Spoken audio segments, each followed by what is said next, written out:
আগামী নির্বাচনে ইসলামী দলগুলোর এক হওয়া কেন এদেশের জন্য অতি জরুরি একটা বিষয়। দেখেন, গণতান্ত্রিক একটা দেশের মধ্যে অনেক রকম দল থাকবে, অনেক রকম মত থাকবে, অনেক রকম পথ থাকবে। সকল দল, মত এবং পথের মানুষরা তাদের যেই চিন্তা, চেতনা, নীতি, আদর্শ, দর্শন সেটি প্রতিফলনের চেষ্টা করবে, সেটি বাস্তবায়নের চেষ্টা করবে। এটি হচ্ছে গণতান্ত্রিক একটা রাষ্ট্রের নীতি। তবে এই যে প্রতিফলনটা ঘটবে নীতি আদর্শের, সেটি হবে ভোটের মাধ্যমে। রাজনৈতিক দলগুলো তাদের নীতি আদর্শ, তারা যে কি চায় এটি জনগণের সামনে তুলে ধরবে, জনগণের কাছে ভোট চাইবে, জনগণ তাদের পছন্দের প্রার্থীকে ভোট দিয়ে নির্বাচিত করে সংসদে পাঠাবে তাদের উন্নয়নে, দেশের উন্নয়নে কাজ করার জন্য। এটি হচ্ছে নিজের যেই চিন্তা, আদর্শ, নীতি, দর্শন এগুলোকে বাস্তবায়নের বাংলাদেশে কিংবা গণতান্ত্রিক কোনো দেশে একমাত্র পন্থা। এখন দেখেন, বাংলাদেশেও সেই হিসেবে অনেক রকম রাজনৈতিক দল রয়েছে। বিএনপি, আওয়ামী লীগ এবং ইসলামিক দলগুলো অনেক রয়েছে বাংলাদেশে। সবাই সবার নীতি আদর্শ অনুযায়ী রাজনীতি করে এবং মানুষকে তাদের নীতি আদর্শ বুঝায় এবং মানুষকে তাদের পক্ষে টেনে ভোটের ময়দানে ভোটে জিতে তারা সংসদে যাওয়ার চেষ্টা করে। এখন দেখেন, বাংলাদেশের কিন্তু আজকে প্রায় 53 বছর বয়স। এই বয়সে আমরা অনেকগুলো রাজনৈতিক দলকে রাষ্ট্র পরিচালনা করতে দেখেছি। আমরা আওয়ামী লীগকে রাষ্ট্র পরিচালনা করতে দেখেছি, বিএনপিকে রাষ্ট্র পরিচালনা করতে দেখেছি, জাতীয় পার্টিকে রাষ্ট্র পরিচালনা করতে দেখেছি। মোটা দাগে এই তিনটা রাজনৈতিক দলকে আমরা রাষ্ট্র পরিচালনা করতে দেখেছি। তাছাড়া 1/11-এর সময় একটা সেনা সমর্থিত তত্ত্বাবধায়ক সরকার ছিল, তাদেরও রাষ্ট্র পরিচালনা তারা কিভাবে করে সেটাও আমরা দেখেছি। ওভারঅল এদের বাইরে কিন্তু বাংলাদেশে অন্য কোনো দল রাষ্ট্র পরিচালনা করার সুযোগ পায়নি। এখন দেখেন, আমরা যদি একটু খুব সূক্ষ্মভাবে লক্ষ্য করি যে আদর্শিক জায়গাটা থেকে যদি আমরা চিন্তা করি, তাহলে আপনার ইসলামপন্থী যে রাজনৈতিক দলগুলো রয়েছে এরা ছাড়া বাকি যারাই রয়েছে এরা কেউ কিন্তু ইসলাম প্রতিষ্ঠার জন্য, ইসলামী আইন বাস্তবায়ন করার জন্য, কোরআনী আইন অনুযায়ী রাষ্ট্র চলবে এই বিষয়টা প্রতিষ্ঠিত করার জন্য তারা কিন্তু রাজনীতি করেন না। বিএনপিও করেন না, আওয়ামী লীগও করেন না। আওয়ামী লীগ তো ধর্মনিরপেক্ষ একটা দল, এটা আমরা জানি। আর বিএনপি ইসলামী মূল্যবোধে বিশ্বাসী, কিন্তু তারা ইসলাম প্রতিষ্ঠার জন্য রাজনীতি করে না। এই জায়গাটা খুব সূক্ষ্মভাবে আমাদেরকে বুঝতে হবে। বিএনপি একটা মধ্যমপন্থী রাজনৈতিক দল, তারা ইসলামের প্রতি তাদের একটা সফট কর্নার রয়েছে এবং ইসলামী মূল্যবোধে তারা বিশ্বাসী। তারা ধর্মনিরপেক্ষ নয়, তারা বাংলাদেশি জাতীয়তাবাদী বিশ্বাসী, কিন্তু তারা কিন্তু ইসলাম প্রতিষ্ঠার জন্য রাজনীতি করে না। এই জিনিসটা আমাদেরকে একেবারে খুব ভালোভাবে বোঝা দরকার। ইসলাম প্রতিষ্ঠার জন্য রাজনীতি করে শুধুমাত্র বাংলাদেশের ইসলামী দলগুলো, যেমন বাংলাদেশ জামাত ইসলামী, ইসলামী আন্দোলন বাংলাদেশ, বাংলাদেশ খেলাফত মজলিস, শুধু খেলাফত মজলিস, তারপরে জমিয়তুল উলামা ইসলাম, নেজামি ইসলাম সহ আরো যতগুলো রাজনৈতিক ইসলামিক দল রয়েছে, এরা ইসলাম প্রতিষ্ঠার জন্য বাংলাদেশে রাজনীতি করে। এখন দেখেন, আমরা কিন্তু এই 53 বছর অন ইসলামিক যারা, অর্থাৎ যারা ইসলাম প্রতিষ্ঠার জন্য রাজনীতি করে না, তাদের রাষ্ট্র পরিচালনা দেখেছি। কিন্তু ইসলামপন্থীদের হাতে যদি বাংলাদেশ আসে, তাহলে বাংলাদেশটা কিভাবে পরিচালিত হবে এটার কোনো নমুনা কিংবা কোনো সিম্পল কিন্তু আমরা দেখিনি। এখন দেখেন, বাংলাদেশের এই 53 বছর বয়সে বর্তমান সময়ে এসে একটা বাংলাদেশের প্রত্যেকটা রাজনৈতিক দলের জন্য একটা সুবর্ণ সুযোগ এসেছে। বিশেষ করে ইসলামপন্থীদের জন্য একেবারে খুবই একটা সুবর্ণ সুযোগ বর্তমানে চলছে। বাংলাদেশের মানুষ আসলে ইসলামপন্থীদেরকে ক্ষমতায় দেখতে চায়, কিন্তু ক্ষমতায় ইসলামপন্থীদেরকে কিভাবে নিতে হবে এটা আসলে বাংলাদেশের মানুষের জানা নাই, আমাদের আসলে জানা নেই। আমরা নির্বাচন বলতে বুঝি যে একটা উৎসব মুখর পরিবেশ। নির্বাচনে তাফসীর ঘোষণা হবে, প্রার্থীরা নমিনেশন কিনবে, নির্বাচনে প্রতিদ্বন্দ্বিতা করবে, জনগণ ভোটাররা বিভিন্ন প্রার্থীদের সাথে তাদের যারা কর্মী থাকে তারা প্রচারণা করবেন। আর প্রার্থীরা জনগণদেরকে যেই সংস্কৃতিটা এখন পর্যন্ত বাংলাদেশে প্রতিষ্ঠিত রয়েছে সেটি হচ্ছে যে যিনি প্রার্থী হবেন তার কারিগরি টাকা থাকতে হবে। হ্যাঁ, সে টাকা দিয়ে এই যারা প্রার্থী যারা রয়েছে, যারা এই জনগণ রয়েছে, এদেরকে খাওয়াবে।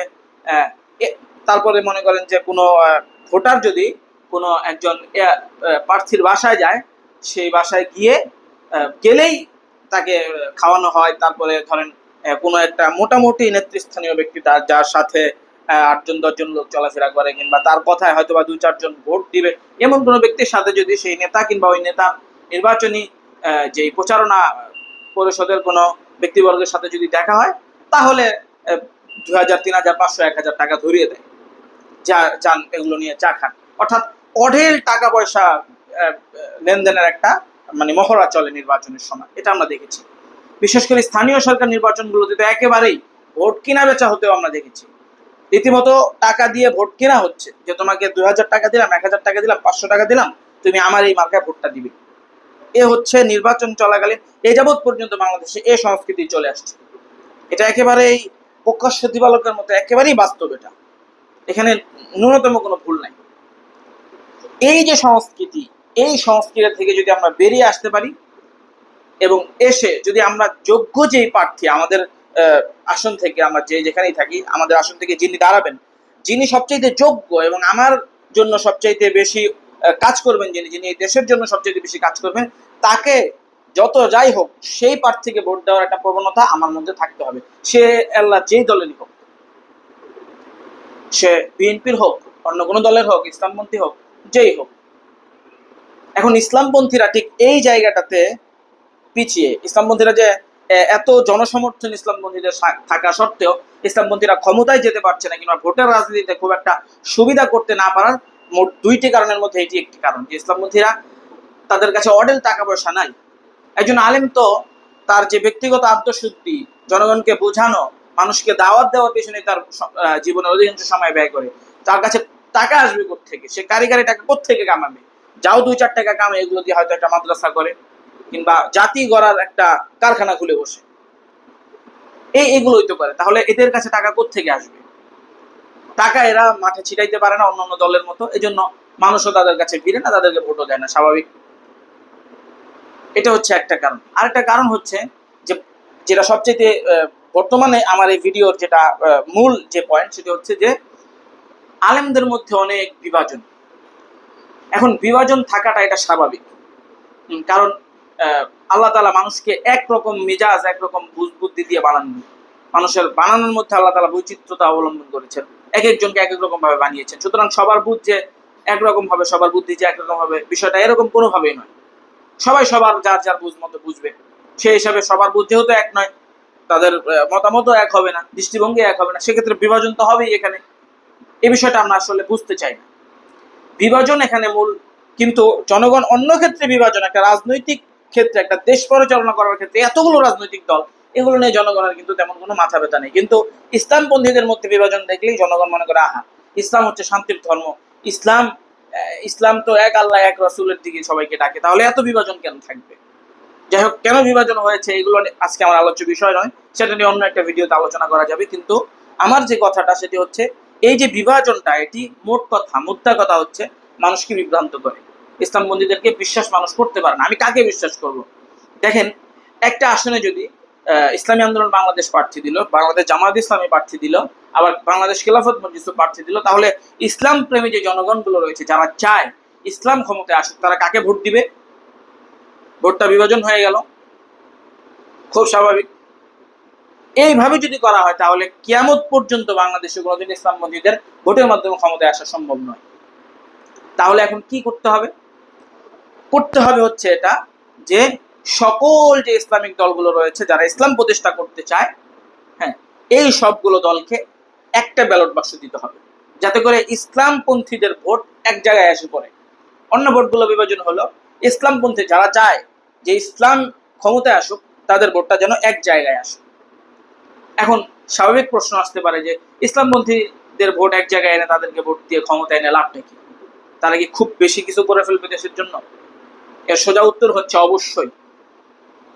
কোন জাতি, কোন দেশের উন্নতি সবচাইতে যেই আধুনিক, অত্যাধুনিক যে পন্থা, সেটি ইসলামপন্থীদের কাছেই রয়েছে। কোরআন এবং সুন্নাহর নীতি আদর্শ অনুযায়ী কেউ যদি রাজনীতি করে, কেউ যদি রাষ্ট্র পরিচালনা করে, তাহলে সেই রাষ্ট্র সোনার মদিনায় পরিণত হবে। এটাই স্বাভাবিক, এটাই কোরআনের ভাষ্য, কোরআনের অঙ্গীকার এটা। কোরআন যদি কেউ মানে, কোরআন অনুযায়ী যদি কেউ তার জীবন যাপন করে, তার রাষ্ট্রীয় জীবন, তার সামাজিক জীবন, তার ব্যক্তিগত জীবন, সকল জীবনের ক্ষেত্রে সে উৎকর্ষ সাধন করতে পারবে, সে সফল হতে পারবে। এ কোরআন অনুযায়ী যদি বাংলাদেশ চলে, তাহলে বাংলাদেশের প্রত্যেকটা সেক্টর পরিশুদ্ধ হবে। খুব তাড়াতাড়ি বাংলাদেশ সোনার বাংলাদেশে পরিণত হবে। যেটা করার স্বপ্ন আমাদের সবারই রয়েছে, কিন্তু কিভাবে করব সেটা আমরা জানি না।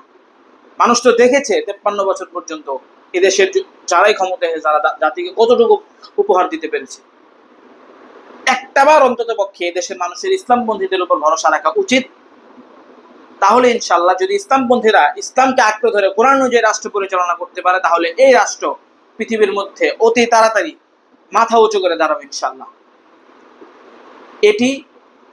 এই কাজটি করার জন্য ইসলামপন্থীদেরকে ক্ষমতায় আসা প্রয়োজন। আর ক্ষমতায় আসার জন্য বিভাজনের পথে না হেঁটে ঐক্যের পথে হাঁটা ইসলামপন্থীদের জন্য একেবারে বর্তমানে অত্যাবশ্যক হয়ে দাঁড়িয়েছে। শুধু ইসলামপন্থী দলীয় তাদের নিজেদের জন্য অত্যাবশ্যক নয়, বরং এই জাতির জন্য, এই দেশের জন্য জরুরি একটা বিষয় হয়ে দাঁড়িয়েছে। এই জন্যই মূলত ইসলামপন্থীদেরকে আগামী নির্বাচনে এক হওয়া এই জাতির জন্য অত্যন্ত জরুরি একটি বিষয় বলে আমি মনে করি।